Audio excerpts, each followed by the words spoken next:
السلام عليكم، اهلا وسهلا ومرحبا بكم في فيديو جديد معايا. نتمنى يلقاكم كيف ديما فرحانين وناشطين. اليوم ان شاء الله جبت لكم وصفه اللي كانت تحت طلب بعض الاخوات اللي قالوا لي بغينا شي وصفات.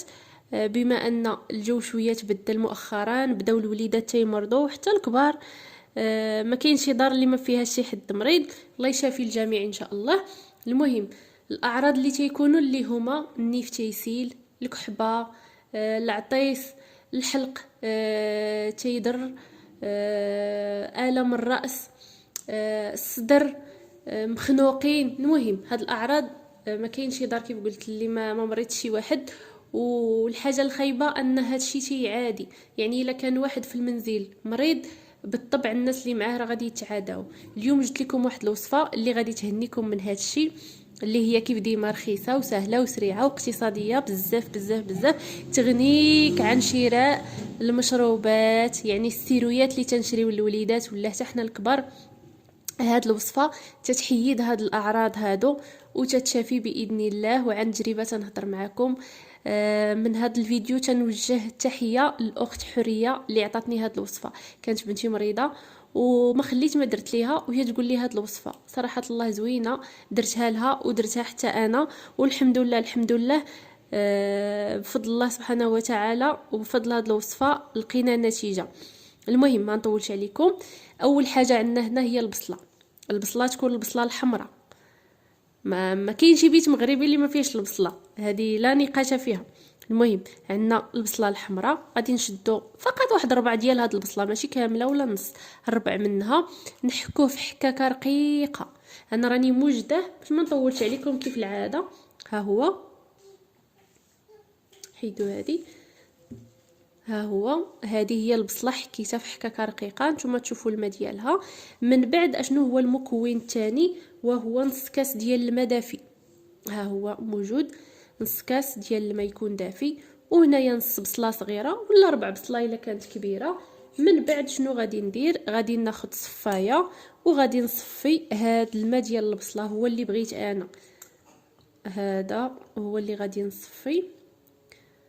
هاد الكميه عطيوها لشخص واحد.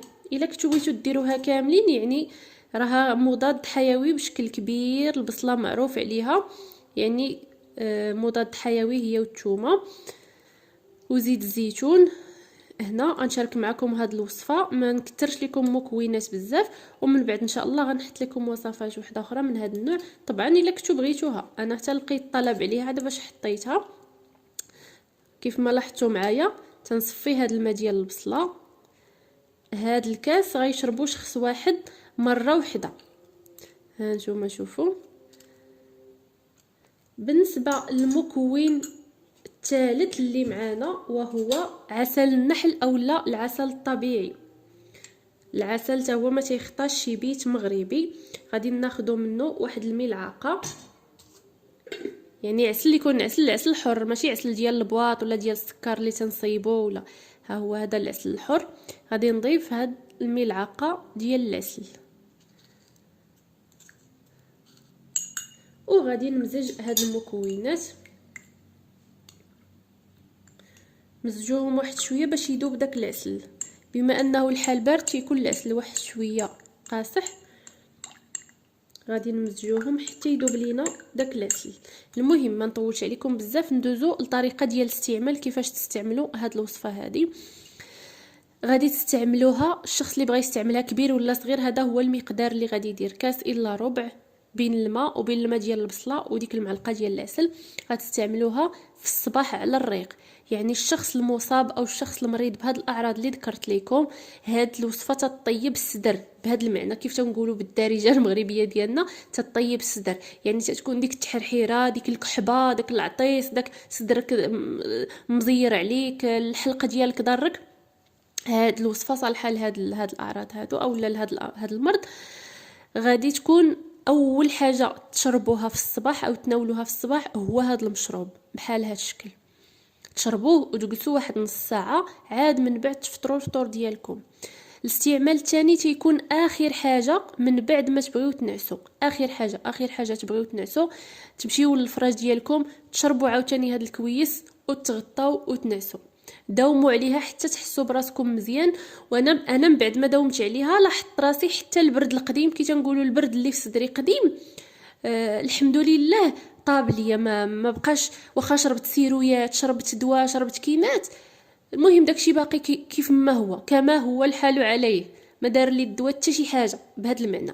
هذه فاش درتها الحمد لله، وهذه راه درتها مده ماشي عاد شحال هذه باش درتها، حتى من بعد ما عاود ضربني البرد داز فيا واحد يومين 3 ايام داكشي بشكل خفيف صافي وبريت الحمد لله. يعني ما بقاش شد فيا، درتها تقريبا مره واحده صافي. اما قبل كنت داومت عليها، كنت يوميا صباح كاس وفي الليل كاس، صباح كاس وفي الليل كاس، ولو المذاق واحد شويه ديالها تيزعج، خاصه غادي يزعج الوليدات الصغار، ولكن راه دواء زعما الحمد لله الحمد لله. عندنا كلشي متواجد لينا في الخضار في الفواكه، في داكشي كاع اللي تنتناولوه كله ممكن اننا نداويو به بعض الامراض او لا نلقاو به علاجات، فقط خصنا غير نعرفوا شنو ناخذو والوقت اللي خصنا ناخذو فيها. هذه هي الوصفه اللي بغيت نشارك معكم اليوم. الا عجبتكم بارطاجيوها مع احبابكم وصحابكم، وانا متاكده غادي تعجبكم بزاف بزاف بزاف. هي ماشي وصفه للجمال كيف ما تنشارك معكم ديما، راه ما عمري حطيت بحال هذا النوع د الوصفات، ولكن ان شاء الله غنشارك معكم الحويجات اللي استعملتها لبناتي والحمد لله لقاو عليها نتيجه. هذه اول وصفه غنديرها معكم، ومازال ان شاء الله ندير معكم وصفه اللي خاصه بالكحبه، الناس اللي تيعانيو من الكحبه او من الحساسيه. هذه وصفه جربتها انا واستعملتها انا والحمد لله الحمد لله واحد النتيجه اللي مبهره، استغربت الحمد لله الحمد لله. الناس اللي تيعانيو من الكحبه بالحساسيه غادي نحط لكم فيديو كيفاش تخلصوا منها ان شاء الله. هذه وصفه ممكن تعطيوها للوليدات.